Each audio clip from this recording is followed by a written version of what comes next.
अहमद भाई, मैं बहुत परेशान हूँ। घर में खाने के लिए कुछ भी नहीं है। आपको पता तो है कि मेरे वालिद साहब भी माजूर हैं और मैं नौकरी के लिए बहुत जगह गया हूँ, लेकिन कहीं भी नौकरी नहीं लग रही। आप मेहरबानी करें, मुझे अपने ऑफिस में कोई छोटी मोटी जॉब भी दे दें ताकि मेरे घर का सर्कल चलता रहे। तू परेशान मत हो, तू तो बहुत मेहनती इंसान है। तू अल्लाह ताला पे भरोसा रख। अल्लाह ताला हमेशा उन्हीं की मदद करता है जो अपनी मदद आप करते हैं।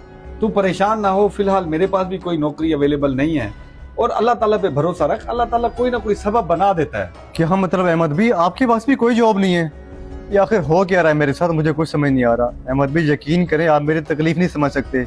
जब मैं अपने बाप का चेहरा देखता हूँ ना, तो अंदर से घुटता रहता हूँ कि इस जवानी की उम्र में मैं 2 वक्त की रोटी नहीं खिला पा रहा अपने बाप को। रिस्क देने वाली जात अल्लाह की है। यार जमशेद, तू मायूस क्यों हो रहा है? मायूसी एक कुफ्र है। मैं तुझसे वादा करता हूँ तेरा कोई ना कोई वसीला जरूर बनेगा। और हाँ, जॉब के लिए हमेशा ऐसे ही अप्लाई करता रहियो, कहीं ना कहीं तेरी बहुत अच्छी जॉब हो जाएगी। अहमद भी आपकी बात बिल्कुल ठीक है, मायूसी गुनाह है, लेकिन मैं करूं तो करूं क्या? मैंने दोस्तों से मदद मांगी है, जिस दोस्त के पास गया उन्होंने मेरा मजाक बनाया है, उल्टा हंसते रह गए मुझ पे। फ़हीम भाई रुके, मेरी बात सुने। फ़हीम भाई, मैं बहुत परेशान हूँ, नौकरी कहीं भी नहीं मिल रही। आपके पास तो माशाल्लाह बहुत अच्छा मैथ्स का सिस्टम है, मुझे नौकरी पर रख दे, मैं सारे काम करने के लिए तैयार हूँ आपके।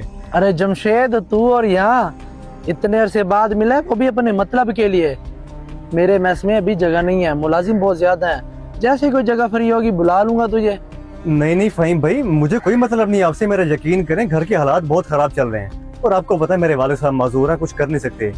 उन्हीं की वजह से परेशान था, जॉब की तलाश में हूँ। बस आपके पास इसलिए आया हूँ कि मेहरबानी कर दें, मुझ पे इनकार ना करें। देख जमशेद, अगर तेरे घर के हालात खराब है तो इसमें मैं क्या कर सकता हूँ? तुझे पता है कि आजकल कारोबार के हालात नहीं है। अगर मेरे पास जगह होती तो मैं तुझे जरूर रख लेता। नहीं फ़हीम भाई, ऐसा ना करें मेरे साथ, यकीन करें, अल्लाह और आपकी सिवा मेरा कोई भी नहीं है। बड़ी उम्मीद से आपके पास आया हूँ, आप जो काम कहेंगे मैं करने के लिए तैयार हूँ। आप मुझे कहेंगे मैं बर्तन धो ले, मैं बर्तन भी धो लूंगा, लेकिन ये देखे हाथ जुड़े हैं, मुझे अपने पास रख लें काम पे। यार जमशेद, तू हाथ बांध कर मुझे शर्मिंदा ना कर। मेरे पास कुछ पैसे हैं, वो रख ले, उससे तेरी मदद हो जाएगी। पैसे? नहीं फ़हीम भाई, पैसों की मुझे जरूरत नहीं है। मैं तो आपके पास काम के लिए आया था, मैं भीख मांगने के लिए नहीं आया आपसे। आपका बहुत शुक्रिया कि आपने मेरा एहसास किया। अल्लाह हाफिज।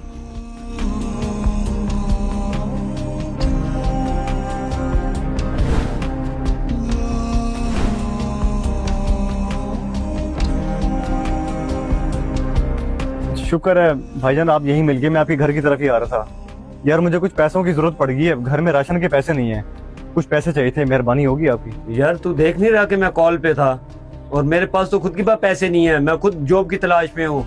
चल भाई चल, कहीं और से जाके पता कर।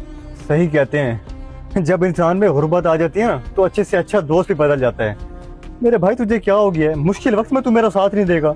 मुझे भी पता है कि तेरे हालात खराब हैं, हालात तो मेरे भी खराब हैं, इसलिए तो पैसों वाली बच्ची सेट की है। अभी जा, डिस्टर्ब ना कर, मुझे बात करना है।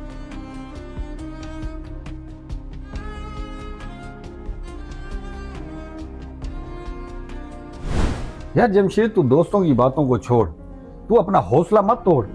तू अल्लाह पे भरोसा रख, अल्लाह ताला ऐसी जगह से वसीले बनाएगा कि तेरा गुमान भी नहीं होगा।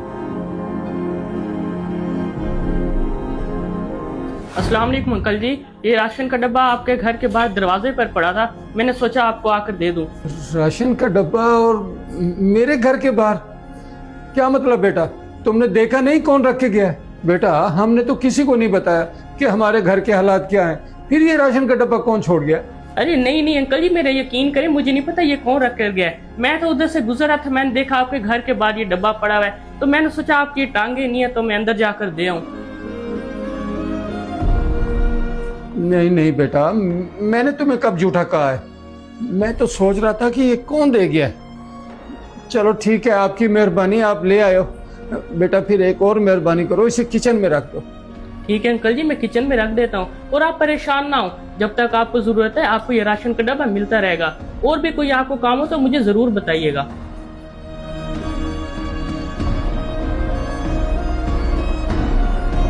राशन का डब्बा मिल जाएगा?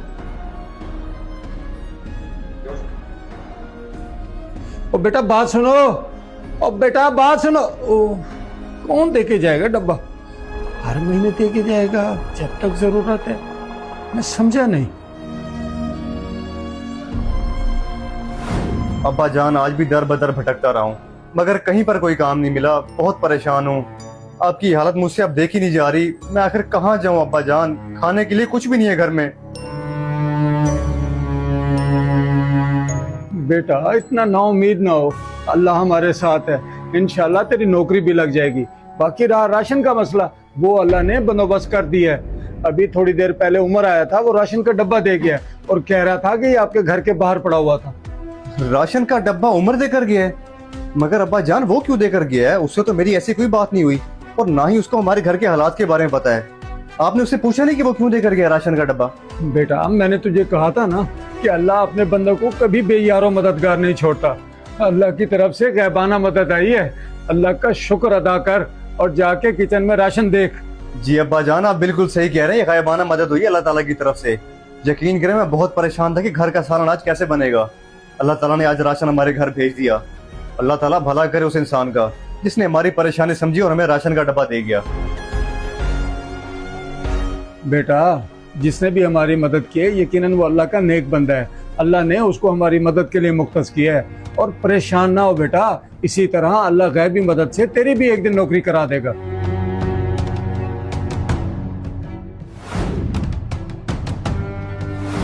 उमर, मुझे अब्बा ने बताया कि तू राशन का डब्बा देकर गया हमारे घर पे। सच सच बता कि वो डब्बा किसने दिया है, कौन था वो? राशन का डब्बा? नहीं, मुझे नहीं पता राशन का डब्बा कहाँ से आया। वो तो आपके घर के बाहर पड़ा था, मैं आपके अब्बा जी को दे आया। यकीन करें मेरा मुझे कुछ नहीं पता। देखो मुझसे डरने की कोई जरूरत नहीं है, मैं तुम्हें कुछ भी नहीं कहूंगा।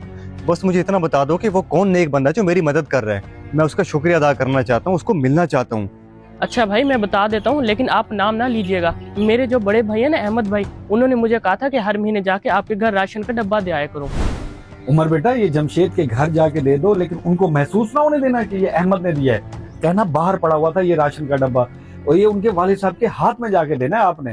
और जमशेद बेचारा तो घर होगा नहीं, वो तो खुद जॉब के लिए बेचारा कहीं मारा मारा फिर रहा होगा। ठीक है भाई, राशन का डब्बा तो ये मैं दे आता हूँ, लेकिन उन्हें क्या जरूरत है राशन का डब्बा देने की? सब कुछ तो है उनके पास, साहिब हैसियत है वो। उमर बेटा, जरूरी नहीं है कि हर मुस्कुराते हुए चेहरे के पीछे खुशहाल जिंदगी हो। मैं उनके हालात बहुत बेहतर जानता हूँ। उमर बेटा, आपको जितना कहा है आप उतना करो। आप ये राशन का डब्बा उनके वालिद साहब के हाथ में दे के आए और उनसे कह के आइएगा हर महीने आपको राशन का डब्बा रिसीव हो जाएगा। लेकिन मेरी एक बात याद रखना, कभी भी मेरा नाम नहीं आना चाहिए। वाह अहमद भाई वाह, एक तो उनकी मदद भी करें और दूसरा करें आपका नाम भी ना आए। चले ठीक है, मैं राशन का डब्बा उन्हें दे देता हूँ और आपका पता नहीं लगने दूंगा।